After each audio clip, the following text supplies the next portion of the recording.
Good morning बच्चों। आज मैं आपको 7th क्लास की मैथ की चैप्टर 5 बीजिक व्यंजक की बहुविकल्पी प्रश्नों को समझाऊंगा। तो बच्चों, पहला जो क्वेश्चन दे रखा है हमें, उसमें कह रहा है कि P गुणा P गुणा P गुणा P फिर डॉट डॉट N। तो बच्चों, डॉट डॉट का मतलब है कि इसमें भी P आएंगी, P गुणा P इसमें चलेगा, लेकिन P कितनी बार आ रहा है वो है हमारा N तक, N बार आ रहा है। तो N बार को घातांकी रूप में लिखते हैं। अब P गुणा P गुणा P, खाली जगह में भी P आएगा, लेकिन कितनी बार है ये? एक बार, चार बार, पांच बार, छह बार, कितनी बार है? तो यहाँ पे दे रखा है N बार, यानी N तक आएगा। तो इसमें क्या करेंगे कि अगर एक दो दो बार होता तो P के ऊपर दो लिख देते, तीन बार होता तो P के ऊपर तीन लिख देते, चार बार होता तो P के ऊपर चार लिख देते, लेकिन इसमें कितनी बार दे रखा है? N बार। तो P के ऊपर कितना लिख देंगे हम? N, यानी P की पावर M, यानी P की पावर N। अब P की पावर N कहाँ है इसमें? ये रहा तीसरा ऑप्शन, तीसरा ऑप्शन दे रखा P की पावर N, तो ये इसका हो जाएगा सही उत्तर। जैसे बच्चों और समझा देता हूँ मैं, जैसे कि अगर ये ऐसे दे रखा होगा P गुणा P, दो बार दे रखा है, तो एक और दो, P के ऊपर लिख देते हैं हम दो, गुणा में गिन गिन के ऊपर लिखते हैं। अगर धीरे दे रखा होता हमारा कि M गुणा M गुणा M गुणा M बराबर, तो कितना आएगा? घात के रूप में क्या लिखेंगे? तो कितनी बार लिखाइए? एक दो तीन चार बार, तो M के ऊपर कितना आ जाएगा? चार आ जाएगा। इस तरीके से हम लिख देते हैं। अगर जैसे यहाँ पे P गुणा P डॉट डॉट डॉट करके, यानी यहाँ भी P आएगा और यहाँ पे लिखा होता हमारा X, तो इसका मतलब है P कितनी बार आया? X बार, तो यहाँ P के ऊपर लिख देते हैं हम X। तो इस सवाल में कितना आया है? N आया है, तो P की पावर हमने N लिख दिया, तो इसका सही उत्तर हो जाएगा P की पावर N।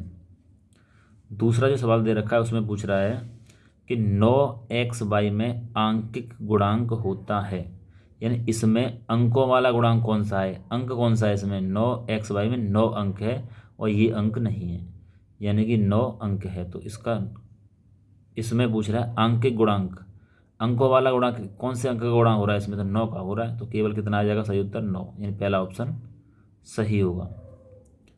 तीसरा सवाल देखते हैं हम। तीसरे सवाल में क्या पूछ रहा है कि 2x² फिर -4x³ तथा -3y² का गुणनफल होता है, यानी तीन संख्या हमें दे रखी हैं, तीन दे रखे हैं, 2x⁻2 -4x⁻3 और -3y⁻2, इनका गुणनफल, यानी इन तीनों को आपस में गुणा कर दें तो इसमें से सही उत्तर क्या होगा? गुणा करने पर क्या आएगा? तो संख्या का संख्या में गुणा कर देते हैं, और x का x में, y का y में गुणा कर देंगे।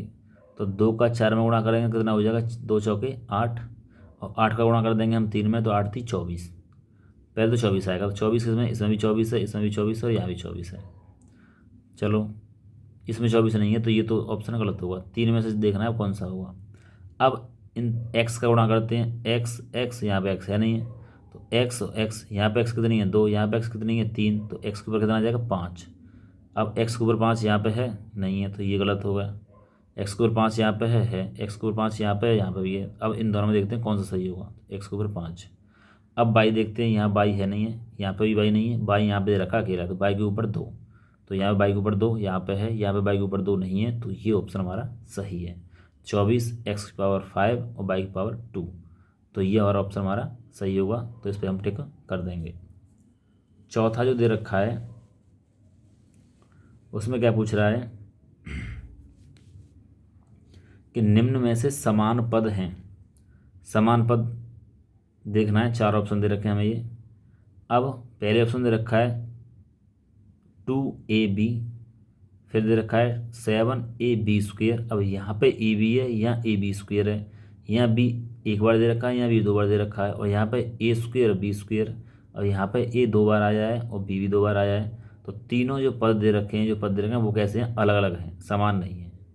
दूसरे में देखेंगे तो y² और x³ तो यहाँ पे तो x है नहीं, यहाँ पे x भी दे रखा है, और यहाँ पर कितना? केवल x² y नहीं है ना, जेड भी नहीं है, और यहाँ पे x नहीं है, y दे रखा है। तीनों पद, सभी पद किसमें क्या है? समान नहीं है, अलग अलग है। इसमें देखेंगे तो x by x by x by संख्या कितनी भी हो सकती है, लेकिन लास्ट के जो पद दे रखी हैं यानी कि जो कौन संख्याएं ये संख्या हमारी चर संख्याएं। गिनती वाली संख्या को बोलते हैं अचर, और एक्स बाई क ख ग ये होती हैं चर संख्याएं। तो यहाँ चर पद जो दे रखे हैं वो समान है, x by x by x by. यहाँ पे समान नहीं थे, ना पहले ऑप्शन में दूसरे ऑप्शन में, तीसरे में भी समान नहीं है। यहाँ पे ए बी, यहाँ ए बी स्क्वेयर, यहाँ बी अकेला दे रखा है, यहाँ बी दो बार दे रखा है, सिंगल भी है।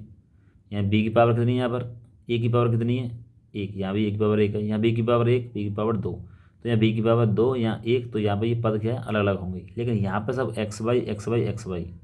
तो ये पद क्या है इसमें समान है, तो समान पद वाला ऑप्शन होगा हमारा तीसरा, तीसरा विकल्प हमारा सही हुआ। अब करेंगे हम पाँचवा सवाल।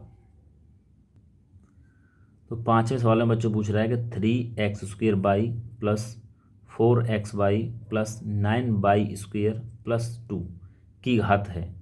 अब इसमें हमें कितने पद दे रखे हैं, 1 2 3 4 पद दे रखे हैं। अब इसमें घात पूछ रहा है। अब इसमें बाई, इसमें x के ऊपर 2 घात है और बाई के ऊपर एक, x के ऊपर एक, बाई के ऊपर एक, अब यहाँ पे बाई के ऊपर 2। तो यहाँ पे सबसे बड़ी घात देखेंगे, तो बड़ी घात क्या होगी इसमें। अब घात यहाँ पे इसके ऊपर भी 2 है, इसके ऊपर भी 2 है, तो घात क्या है, सबसे बड़ी घात हो जाएगी 2, क्योंकि इन पर घात कितनी है, एक एक, बाई के ऊपर एक, एक्स के ऊपर एक, बाई के ऊपर एक, लेकिन यहाँ पे 2 है, यहाँ पे भी 2 है, दोनों ही बराबर हैं। तो इसका जो ऑप्शन कौन सा हो जाएगा, दूसरा ऑप्शन। सबसे बड़ी घात क्या है इसमें, 2, तो दूसरा ऑप्शन हमारा क्या होगा, सही होगा। तो बच्चों ये जो एक्सरसाइज थी हमारी कौन सी, पाँचवीं, इसके विकल्पों को हमने सॉल्व कर लिया है। तो आप इन विकल्पों को अपनी नोटबुक में नोट करें और इनका बार बार रिवीजन करें। ओके बच्चों, धन्यवाद।